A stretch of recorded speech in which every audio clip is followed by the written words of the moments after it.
Hi everyone, it is Tammy, one of the artsy coaches coming to you live. If I haven't met you before, that's who I am. You've probably seen me on some videos throughout doing whatever, random kinds of things. Today I'm going to jump on and show you a little bit about what a lot of you have been asking about that I have been doing classes on. And it is that vintage truck. So I'm going to hopefully give you about 15 minutes worth of whatever that I think will be beneficial for you. And then we will also have this written up and in a blog coming up with all the details on where to order it and how much it costs and all of that kind of a thing. So I have a couple of different versions because I actually did this one in the summer, I believe it was this last summer, and prototyped it and put it out as a class and it didn't take off. Well then I am noted for doing the things that I like to do per classes. So if I don't like it as a class, I don't necessarily offer it. And so I liked this one again. So I pulled it out of my stock product pile and brought it out, and now it has taken off. I have one class under my belt, 3 next week, and 3 to 4 private classes after that, and people are still reaching out and they are booking into the 15 at a time to 30 at a time. It just depends on demographically where you're at with the COVID thing and whatever. So enough of that. Let's get started. So I'm going to show you a couple things. Behind me is the actual product, surfaces that I order from Diverse Woodworking. And what I did in October is I offered a class where this would be one of 2 interchangeable pieces that I had. This is the pumpkin, and you can see, is this the correct way? I should hold it at the bottom. Or is this the correct way? You get to decide which way you want to place it in the back end of the truck. As well as offering a Christmas tree. So I offered in October a pumpkin and a tree. And then I offered another class in November that was a tree and a snowman. And again, the snowman can go left or right. It just depends on what direction you feel that you want to put it. If I hold it this way, you can see it's about a 1/4 inch thick and it's an MDF board. It's really nice. It does take a couple of coats of paint, especially if you're using white to cover it. But these are the pieces that I offer, and there are many, many, many pieces on there. And if you just type in Diverse Woodworking in the search bar, 6-inch pieces, you will get all of those. There's a really, really cute one that I wish I would have ordered. It's a pair of mittens, and that would look really cute in the back of the truck as well. So when I do this particular class and I have it set up, I have their kit set up in front of them. And this one says hello because this again was one that I did this summer, and the ones that I'm offering now that you're going to see say welcome, and I'll show you that piece in a second. So what I do is I have the surface, which is the big 18-inch round, and it's a really nice hardy size. If I undo this piece right here and show you, I have a little hanger on it, so I have it actually hot glued to the back, and then I always put my stickers, and if you've never done anything like this is awesome. Gallery on the go with my information. It says book a party and stuff like that. So I have stickers on all of the back sides. And I should note that sometimes I take some items to craft fairs as well, and sometimes if I have a custom piece, I would actually paint all of this black in the background just so it looks a little bit prettier, because sometimes you see those edges of paint, and I don't know, I just think it looks a little bit more professional if you paint the back side. So on this one, I have this cute little hanger. On another one, I'll show you. I have a different little ribbon, but I always bring a bag of ribbon along. And on the background on this one that I did the other day that I'm going to sell at a craft fair, I did teal. And in the background, when I do it white, I'm going to show you in a second here, I put a little bit of teal and black in the background. I always let my customers choose what they want to do for the background colors and the truck colors and all of that kind of things. So that's up to you whether you want to do that or not. Here is the MDF truck. It's a nice size. Does it go that way or that way? I let my customers decide that, but they do actually have to decide that before they start the class, because once you paint the side and you go to glue it down, if you don't have the opposite one painted, well, then it doesn't work out and you're going to have more work for yourself. So there's the truck.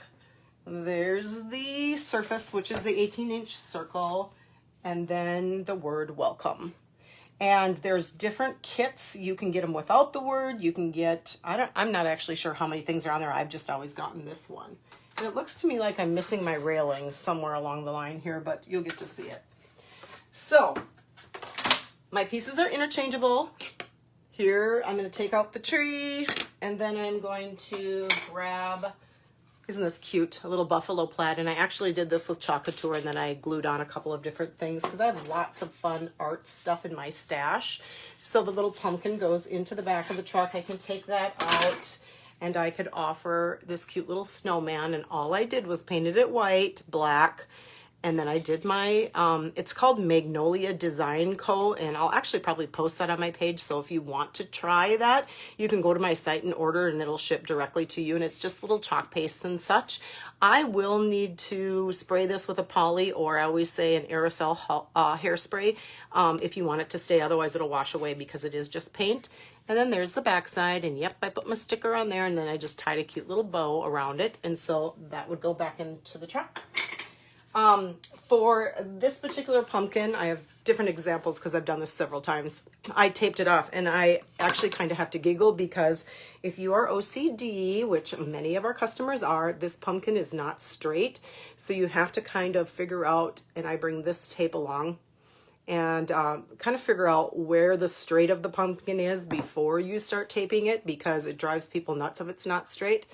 So, what I do to finish that one is I have them paint it white at least 2 or 3 times, and then when it's dry, tape it, and then put black over it, and then take it off. And I actually had a gal at the vineyard when I did this last week who did a buffalo plaid check on hers. So she was taping and then taking it off and taping, and that's a really good thing for you to YouTube and use as an option if you wanted to. So here's how we get started. Everything is at their table. The surfaces are at their table, their water cup is at their table, their napkin is at their table, their brushes, all of that.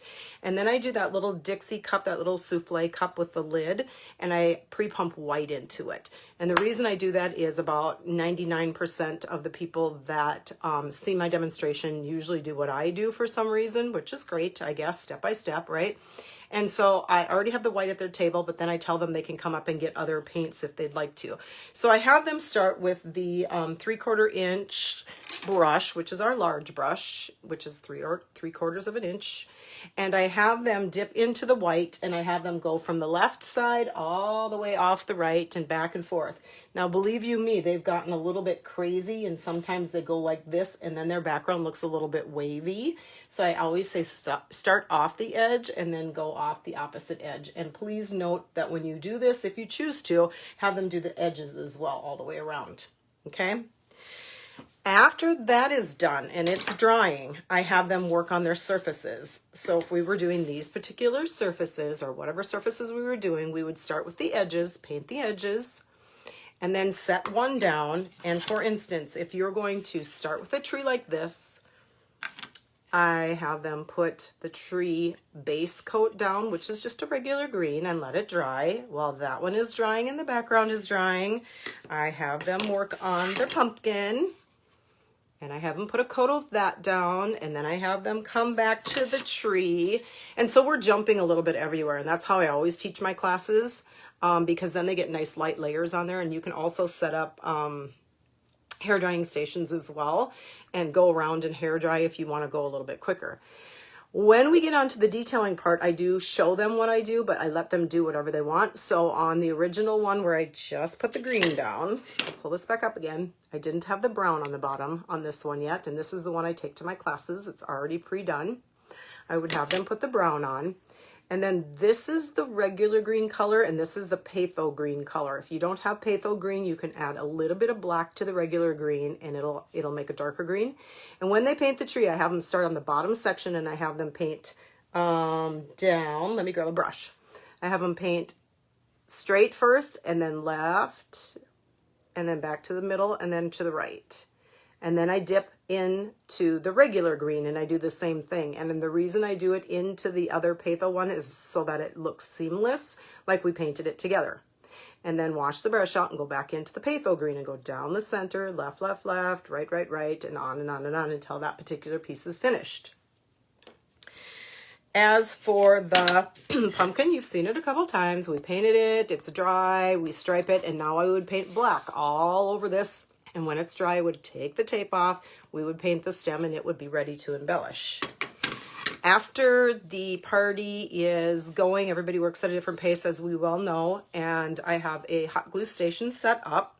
And then I always have these little things. I actually got these on Amazon. I'd love to get more. They weren't a specific color you could pick. It was in a pack. And I'll see if I can find that and get it to Maria while she does her blog, because these are really fun. They're already made up little flowers, and they're so whimsical and cute. But I think the kiddos in my kids' classes love to collage, so they've used just about all of them. Anyway, just a cute little ribbon. I have them tied in a knot and glue it on there, and then there's your little pumpkin. So in doing the truck, that's the part that everybody wants to know. So I'm going to bring this one up. This is another one that I did, and I was going to show you. This has a little bit of a different hanger. It's just a ribbon. I did it the same way, and I do say this at my classes. Hot glue it down, and then hot glue over the top of it, and then shake it and really make sure it's on there before you leave, because you don't want it falling off your front door if that's where you're hanging it. So make sure you glue it really well. I'm going to hold a close-up of the truck. And here's how I start the truck when we do it. What I have them do is I have them, if they're going to white wall the tires, I'm going to have them paint the whole entire tire, all the tire, everything white on both sides. And then after it dries, do a second coat, third coat, however, and then they can go back in and paint the black over the top and then the center. Think about the dynamics of a truck, an old vintage truck sitting out on my dad's brother's farm now, and the weather hitting it. It's going to hit rusted areas in on the top areas, near that, the door frames, over the fenders and such. And so how I explained it to a couple of our guides already, Dawn being one of them, is that whatever color you pick, I want you to think about three things. And this is the artist teacher in me coming out. I want you to think of the Vikings football players, the Broncos, and Christmas, which has nothing to do with anything other than those are complementary colors on the color wheel. So the Vikings are yellow and purple. If you do a yellow truck, you can do purple little splotches to make it look cohesive, because those colors go well together. If you paint a blue truck, you're going to use orange, and you're going to go back in and rust with orange, and browns and blacks and coppers and whatever color. There really is no right or wrong. It's just a really good way to remember what colors might look really good, and you're going to be happy with your truck in the end if you do complementary colors. And then finally, our Christmas colors. So red truck, you can do green. Now, when we paint this truck, I tell them that we're going to make the teal. And by the way, I make the teal with Patho Green. And if you are using Deco Art paints, that's how it reads. It's probably backwards to you, but it's Patho Green and white. And I add a little bit of black to it, like a dot, and it makes this really pretty teal color. But I suggest you just play around with your colors so you can tell your customer if they can hear me. So, oh, there it is. Oh, thank goodness. I was gone for a second. Am I back? Can you guys see me? Dawn, Maria? Hopefully. Anyways, real quick before it goes out again, the truck is teal. I already finger painted. I went into some orange, and while the orange is on there, if I get too much, I ask them to go back into the teal and come over the color that I just did with teal. You can see on the back of the truck above the tire here, it really looks realistic. And when I advertise this one, ladies, everybody kept asking me, is that a metal truck? And it actually literally looks like a metal truck, because we make it three-dimensional by doing those steps. And then the final piece, I don't know where my other final piece is that I brought in here to show you, but there's a railing. And I wanted to show you the railing I would play around with, because again, they're going to have to decide what side they're going to paint. This could be flipped the other way, and then these two pieces could be out the back side, and you can do it however you want, and that's the beautiful thing. And then the most important thing is getting it glued down to the surface. So when they glue it to the surface, I have them hot glue stations set up with E6000 glue as well. Any large areas, I tell them to put the E6000 in the large areas, and then I have them hot glue really quickly, they don't have a lot of time, on the areas that are smaller, and then put the truck down. I also remind them that their truck is going to have to go to the bottom, because if their word welcome is up here, and I have seen the word welcome this way, diagonal, I've seen the word welcome down here on the bottom when they glue them on. But if they're going to glue welcome on the top, keep the truck nearest the bottom because you're still going to have to get your pieces out of the truck. And if the welcome is in the way, you're not going to be able to get your pieces out of the truck. So remind them to do that. And then the last thing I want to share with you is I always bring a little bit of a sanding block along, and I always rough up my edges and make it distressed a little bit. And this is what it looks like just on the edges. I don't even know if you can see it. It's just very barely there. I like to rough up my edges because then it looks like if I missed any areas, it doesn't look like a mistake. So reach out to me if you have any questions. We're going to be posting this, and good luck. It's a lot of fun. Once you get your kits and you go through it once, by what I've just showed you, you're going to understand how to do it with your customers. It's about a 2.5-hour class, and literally when I did this at the vineyard last week, I literally just drank wine and just walked around and said, any questions? Can I help you with anything? And once the first person or first couple people get it at their table, they just help each other and you just look pretty. So hopefully that helps. Reach out if you have any questions. And Maria is going to be doing a blog on this, so stay tuned. Take care.